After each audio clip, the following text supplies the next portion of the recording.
नमस्कार फ्रेंड्स, स्वागत आहे तुमचं मनुकी रसोईमध्ये। कशा आहेत तुम्ही सर्व? आशा करते सर्व स्वस्त आणि मस्त असणार। तर आज आपली रेसिपी आहे सोया चंक्सची मसाले भाजी। तर सोया चंक्स असं आहे की खूप याच्यात प्रोटीनचं भरपूर मात्रा असतं। आठवड्यातून हे 2 ते 3दा आपण घ्यावंच, कारण की प्रत्येक याच्यामध्ये आपण प्रोटीन सोर्स घेऊ शकत नाही, तर हे एक छान असतं। तर चला आपण याची रेसिपी बघून घेऊया। तर यामध्ये मी एका पॅनमध्ये मी कांदा घेतलेला आहे, रोस्टेड चना डाळ घेतलेली आहे, धने घेतलेले आहे आणि थोडं तमालपत्र घेतलेलं आहे। तर यामध्ये थोडंसं तेल टाकून आपण याला छान परतून घ्यायचं, थोडं कलर चेंज होईपर्यंत।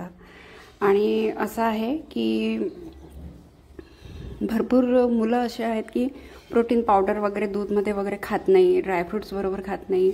आणि हे जे सोया चंक्स आहेत आपण वेगवेगळ्या प्रकारे याला बनवू शकतो, जसं भुर्जी आहे, भाजी आहे किंवा स्नॅक्समध्ये म्हणून खाऊ शकतो। तर त्यानंतर आपण इथे घेतलेला आहे टमाटरची प्युरी आणि जो आपण मसाला भाजून घेतलेला होता तो मसाल्याचे पेस्ट करून घेतलेला आहे। बाकी बेसिक मसाले आहे जिरा, मोहरी, तिखट, 1 चम्मच मी लाल तिखट घेतलेला आहे, अर्धा चम्मच हळदी पावडर, 1 चम्मच धनिया पावडर आणि गरम मसाला अर्धा चम्मच। आणि इथे टमाटर पेस्ट यासाठी अशी दिसते कारण थोडे कच्चे टमाटर होते म्हणून हे पांढरं असं थोडा कलर दिसतंय। आणि मी 2 बारीक चिरलेले कांदे घेतलेले आहे।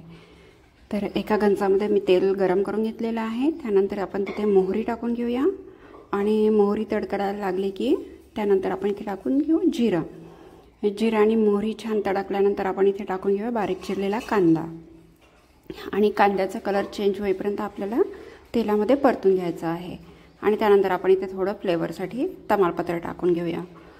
तसं तर आपण मसाल्यामध्ये बारीक केलंच आहे, पण थोडं फोडणीमध्ये पण टाकून घेऊया, छान वाटतं। तर बघू शकता इथे कलर असा चेंज झालेला आहे, ब्राऊन कलर आलेला आहे। त्यानंतर आपण जे मसाला भाजून घेतलेला होता कांदा, धने आणि डाळ वगैरे, तर तो मसाल्याची जे पेस्ट केली तो मसाल्याचे पेस्ट टाकून घेऊया। तर याला छान तेल ऑब्झर्व होऊन जेव्हा तेल सेपरेट होईल तोपर्यंत आपल्याला याला छान तेलामध्ये भाजायचं आहे। आणि बघू शकते की आपलं इथे हे जे पेस्ट होतं ते छान तेलामध्ये भाजून झालेलं आहे। तर त्यानंतर आपण इथे टाकूया टमाटरची पेस्ट। आता थोडे कच्चे कच्चे टमाटर आहे, तर मी ते कच्चे टमाटर घेतलेले आहे म्हणून याचा कलर असा दिसतो। आणि त्यानंतर आपण इथे टाकलेला आहे अद्रक लसूणची पेस्ट।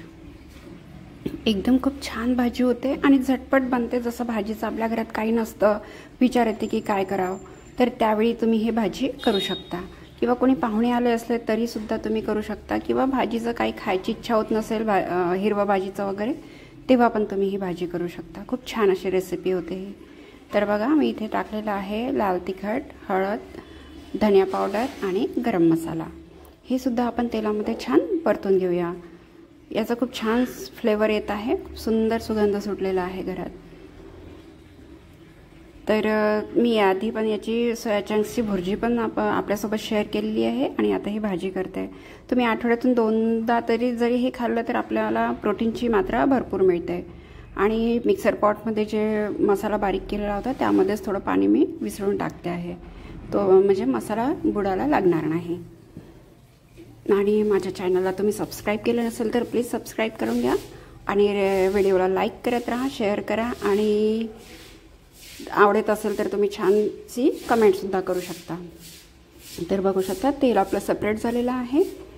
आणि त्यानंतर आपण ज्या ह्या सोया चंक्स आहे हे मी थोडं 5 ते 10 मिनटं पाण्यामध्ये भिजत टाकलेल्या होत्या, तर त्या नरम झालेल्या, पाणी पिळून घ्यायचं त्यामधलं आणि आपण या मसाल्यामध्ये टाकून घेऊया आणि छान मिक्स करून घ्यायचं आहे।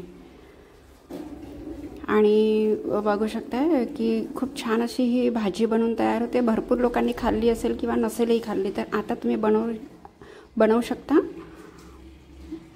अशी ही छानशी रेसिपी बनते आपली। आणि अशाच छान छान रेसिपीसाठी बनवून राहा मनुकी रसोईमध्ये। आपल्यासाठी छान रोज नवीन नवीन रेसिपी घेऊन येत राहू। तर आपण 5 मिनटं त्याला झाकण बंद करून तेलामध्ये शिजू देऊया। तर बघू शकता छान तेलामध्ये शिजलेल्या आणि काय आहे की पाण्यामध्ये त्या एकदम स्पंज झालेल्या आहे, तर एकदम पूर्ण मसाला वगैरे त्यांनी म्हणजे वड्यांनी त्या सोया चंक्सने ऑब्झर्व करून घेतलेला आहे। आणि आता इथे आपण काय करूया, छान गरम पाणी त्यामध्ये टाकून घेऊया। इथे असं होते, लक्ष ठेवायचं आहे कारण की काय, पाणी जेवढं टाकाल तेवढं ह्या सोया चंक्स ऑब्झर्व करून घेतात, म्हणून तुम्ही प्रमाणाने पाणी टाका. तर मी इथे 2 ग्लास पाणी टाकलेलं आहे आणि याला छान बॉईल होऊ द्यायचं आहे. आणि त्यानंतर गॅस बंद करायची. बॉईल झाल्यानंतर तुम्हाला ग्रेव्ही समजेलच, थोडी घट्ट व्हायला लागली ग्रेव्ही की गॅस बंद करायची. आणि त्यानंतर आपण इथे गरम मसाला टाकूया. गरम मसाला थोडा कलरसाठी टाकून घेऊया. आणि त्यानंतर इथे बारीक चिरलेला सांबार टाकून घेऊया आणि डिशमध्ये सर्व करूया. बघू शकता किती छान झालेली आहे. पांढरा कलर थोडा आला, मसाल्याचा आला नाही, कारण आपण म्हणजे गरम मसाले, खडे मसाले काही वापरलेले नाही आहे. साधारण मसाले आहे घरचेच, त्यामुळे थोडा कलर असा आहे, पण टेस्टला खूप छान असे बनतात. तर कशी वाटली तुम्हाला आजची रेसिपी? आवडली असेल तर नक्की ट्राय करा. व्हिडिओला लाईक करा, शेअर करा आपल्या मैत्रिणी मित्रांमध्ये किंवा आपल्या परिवारामध्ये, आणि व्हिडिओला लाईक करा आणि माझ्या चॅनलला सबस्क्राईब करा. अशाच मस्त मस्त रेसिपीसाठी आपण भेटत राहूया मन्नू की रसोईमध्ये. तोपर्यंत धन्यवाद. Take care. भेटूया नंतरच्या रेसिपीमध्ये.